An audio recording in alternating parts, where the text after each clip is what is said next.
If you have an Iwata NEO, the CN version, and you need to do a breakdown and put together, here's a guide for you.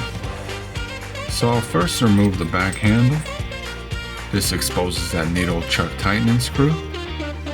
Just remove that, and now you can take the needle out. At any point after removing the needle, the trigger usually comes right out. Now, but before I remove that, I want to tell you about this. This is your tension tightening screw. The spring inside here and where you set this screw will determine the tension that you have when you pull on that trigger. So let me go ahead and remove that.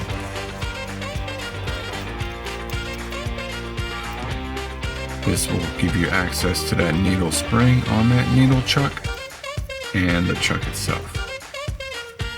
And that trigger. Now you can remove the cup. There's a lid and it just unscrews from the body. It's not fixed. There's a little protective cover on that air cap. Just remove that. Now you can unscrew the air cap from the body. This will give you access to that nozzle. Now you'll just grab your Iwata maintenance tool, this little nozzle remover here, and unscrew that like so. This is a great tool because it allows you to install or remove it without over torquing the nozzle too much. They're easily damaged, so just be careful when doing this part. Now the air valve just unscrews from the body. I believe these come as a complete assembly, so if you need to get another one of these or service it or get some parts, you can just buy the whole thing. They're very inexpensive. There's only one more part, and that's the pack and seal inside the body. This is the little piece that prevents from paint getting all over your fingers. So just grab a hold of that with your Iwata maintenance tool, and it'll come right out from the body. Sometimes I have to give it a little tap. And there's that packing screw.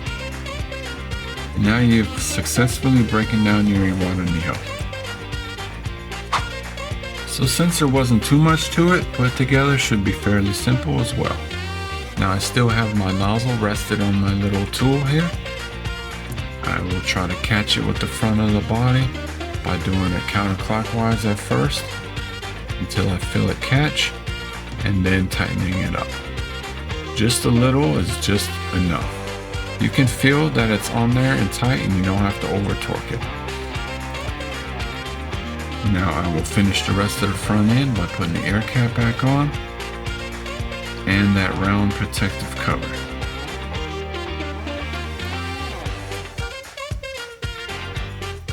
Now that that's in place, I guess I'll just screw the air valve back into the body.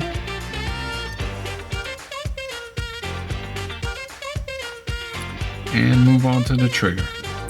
There is a little indentation on the bottom, so you want that facing backwards so you get that full range of motion. Now I will put the needle chuck in with the skinny part of that facing to the top on that lever resting on the back of that trigger. Now the spring goes over that needle chuck shaft and that needle tensioning screw. Set that tension wherever you want it and put the needle chuck on. Oh man, I forgot to put the packing screw back in. So as a bonus, we'll all get to do this again, and I'll try to do this a little quicker. Try to keep it all together. Take that trigger back out. Now I will put my screw back in by putting the flathead part onto my tool until it locks in place, and then reinsert that back into the body. Once you feel it tighten, that's usually enough. If your needle isn't moving nice and free, then it's probably too tight. Okay, so now let's try that again. Put my trigger back in with the indentation facing backwards. Now that needle chuck, whole assembly here. I had it all in one since I already almost installed it. Now I can put that tightening screw back on. Not completely though, you want just enough so you can put that needle back in and have a good guide to do so. Push that in place there till you feel it touch, and that's usually good enough. Make sure that feels nicely and that needle is moving with your trigger, and now you can put the back handle back on.